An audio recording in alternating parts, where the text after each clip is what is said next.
su cocina, mi cocina.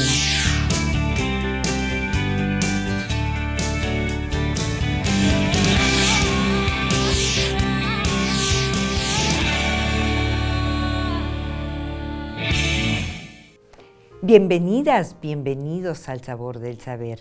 Espero que estén muy bien y listos para recibir a una gran artista, Magali Lara, cuya obra es de las más sólidas e imaginativas de nuestro arte actual. Ya verán qué sabroso vamos a platicar con ella. También, como es costumbre, escucharemos con mucha atención los puntos de vista siempre finos y penetrantes de Alejandro Ortorica, que ahora abordará a ese enorme poeta y pintor Rafael Alberti. Pasemos a degustar tan delicioso menú.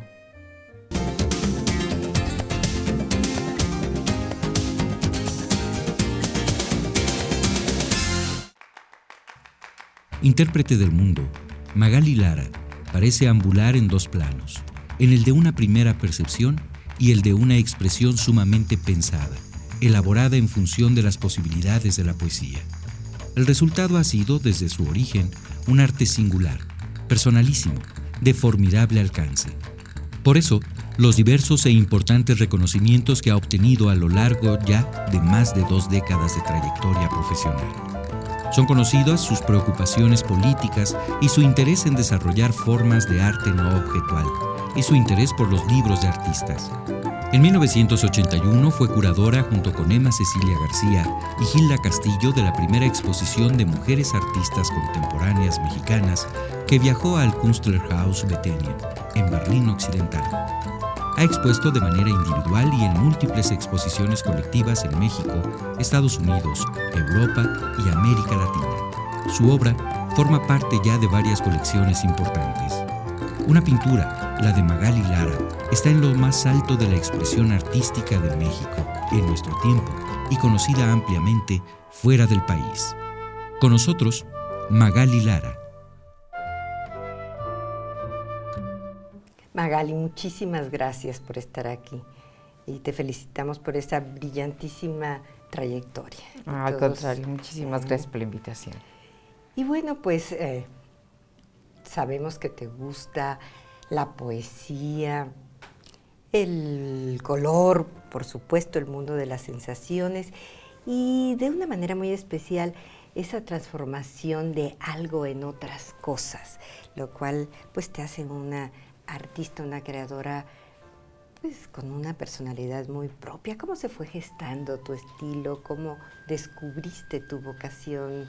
Bueno, yo quería ser escritora de niña, soy una lectora hasta la fecha, diría que obsesiva, y para mí al principio me interesaba la idea de escribir, de contar, pero la verdad es que la adolescencia se atravesó en mi camino y con la adolescencia esta necesidad del cuerpo y de las sensaciones, entonces preferí utilizar las imágenes. Aunque al principio yo empecé haciendo dibujos con texto. Digamos que durante mucho tiempo esta relación de dibujo y escritura va en mi trabajo como la bandera, ¿no? Luego hay otras partes en que efectivamente exploro más el color. Ahora creo que puedo tener una cosa más simultánea, pero sí comenzó con esta idea de poder dibujar y escribir, ¿no? Que creo que quedó plasmada en tu primera exposición, Tijeras, ¿verdad? Que esa fue como el punto de partida, sobre todo con este estilo tan personal, ¿verdad? Yo entré a la escuela de San Carlos en 76 y tuve la suerte que era una época de muchos cambios. La idea de una pintura, ya sabes, puramente abstracta, del arte por el arte, estaba dejando sitio a lo que luego fueron los grupos y una parte de experimentación era importante. También la cuestión de género, aunque todavía yo no estaba, digamos, consciente de esta cosa del feminismo, sí hizo una distinción, sí hizo una especie como de impulso, porque yo tenía ganas de trabajar desde un lugar totalmente subjetivo, desde la perspectiva de la mujer, desde todo este lugar que supuestamente ni se podía hablar porque era feo, de mal gusto, y que tenía que ver, por supuesto, con la sexualidad, con el deseo, con el atrevimiento, ¿por qué no?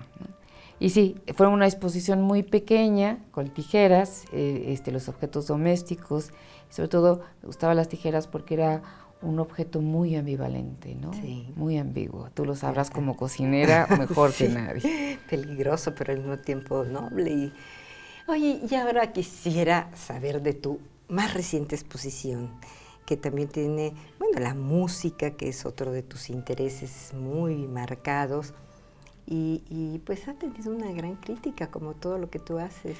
Muchas gracias. Bueno, este trabajo se llama Los Glaciares. Yo llevo un tiempo interesada en el paisaje, pero en un paisaje que no es solamente el afuera, sino el adentro. Hay muchos textos que hablan de la manera que podemos percibir la naturaleza y ya sabes, el paisaje en realidad es un género inventado prácticamente por los ingleses para poder incluir las casas de campo en un cuadro, ¿no? Así es. Pero en realidad para mí la exploración tiene que ver con esta relación entre nosotros y la naturaleza, cómo nos vemos ante la naturaleza.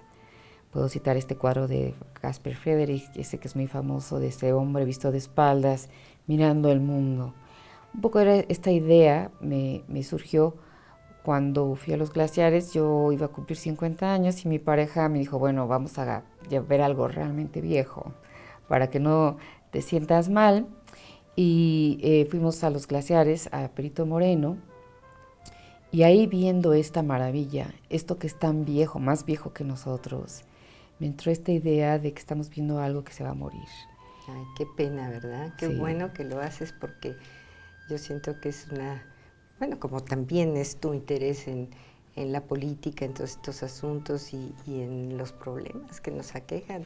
Yo creo que ese es también el papel del artista, ¿no? La denuncia, el estar cerca de estos grandes acontecimientos que son tan dramáticos. Si me permites, vamos a un corte y regresamos con nuestra plática.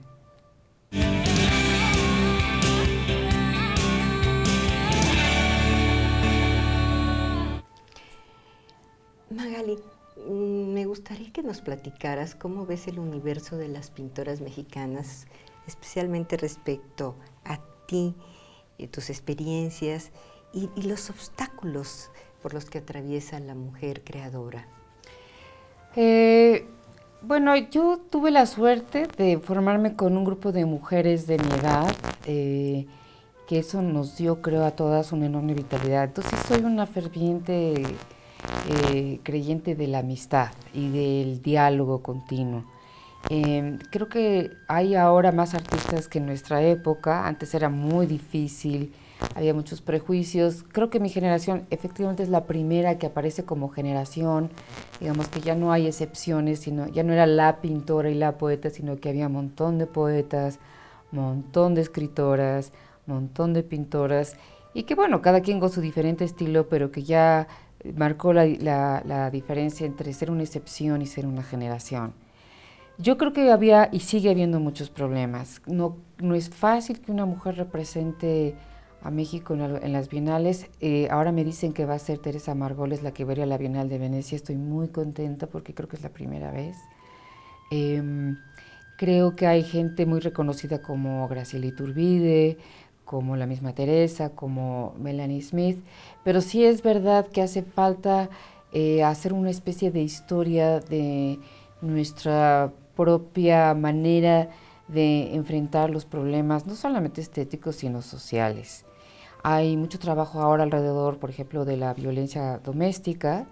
Creo que es importante, es uno de los temas importantes, pero también las diferentes problemáticas y las maneras diferentes en que no todos los hombres y las mujeres las vemos. Yo creo que hay mujeres que pintan como hombres y hombres que pintan como mujeres, pero es verdad que en general la historia del arte feminista, del arte de las mujeres, es un poquito menos reconocido.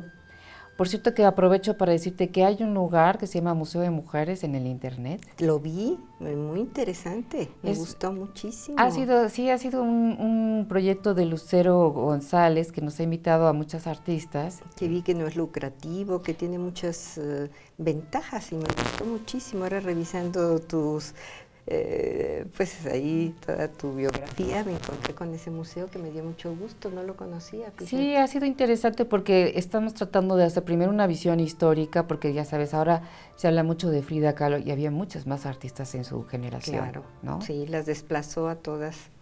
El interés, digamos, de cierto tipo de publicidad, pero es importante reconocer las coincidencias, digamos, un artista como María Izquierdo, que tiene muchas semejanzas y muchas diferencias, pero que sí representan una época, y es interesante conocer en qué época surgieron y por qué. Sobre todo pensando que, ya sabes, México fue uno de los países que más artistas mujeres tuvo más pronto. Claro. Creo que solo podría ser en Francia y en Rusia, los lugares equivalentes. Así es, y tenemos el privilegio de que antes que en Francia, aquí se le permitiera a la mujer acceder a la Academia de San Carlos, ¿no? Fíjate. Que fue todo un avance y que lo trajo la Revolución Mexicana y que eso... Eso es, ¿verdad? ¿no? Y que tiene además que estas artistas eran, por un lado, combativas, digamos como pintoras, pero que también se permitieron explorar temas que después iban a ser vistos como temas realmente centrales en el arte contemporáneo, ¿no? Como Así la es. cuestión de la identidad, la cuestión de el retrato, ¿no? No solo Frida Kahlo, sino María Izquierdo, la misma Tania, ¿cómo se llama? Tina Modotti, y algunas otras artistas que están un poquito, Lola Álvarez Bravo, ¿no? Como fotógrafas, artistas que de veras exploraron temas que después los hemos podido recuperar como géneros interesantísimos, ¿no? Muy, muy interesante. ¿Y hacia dónde va el arte contemporáneo, ya que hablabas de él, en este contexto de globalidad?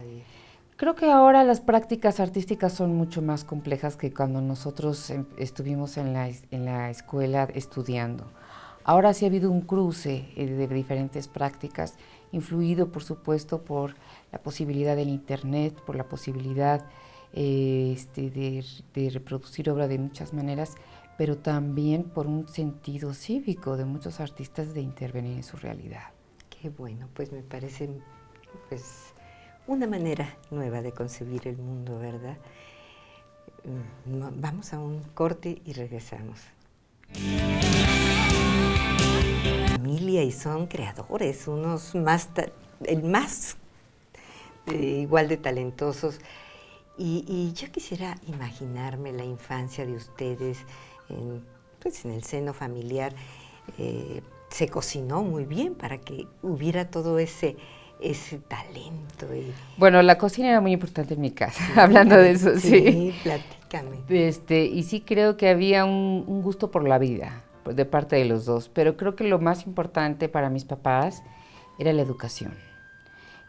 Para los dos, por diferentes razones, tuvieron que confrontar un mundo en muchos cambios. A ellos les tocó la cuestión enequenera, ¿no? La crisis enequenera, y entonces ellos viniendo de familias, digamos, más o menos de ciertos recursos, tuvieron que enfrentar dificultades económicas, que creo que fue una cosa generacional muy, muy importante, que cambió para siempre la idea que los mismos yucatecos tenían de sí mismos. Entonces, yo crecí en México con mis tíos puros jóvenes, era una cuadra llena de puros tíos yucatecos, y entonces la cuestión, por ejemplo, de la comida era importante, y del placer, del gusto por la vida. Eso es una cosa. Y creo que mi mamá viene de esta familia Zavala, de donde viene Consuelo Zavala, que es la primera feminista en México, que ella tenía una escuela para mujeres y ponía una enorme atención a que las mujeres fueran educadas. Y mi mamá siempre nos decía que para poder decidir una mujer su relación amorosa tenía que tener su propio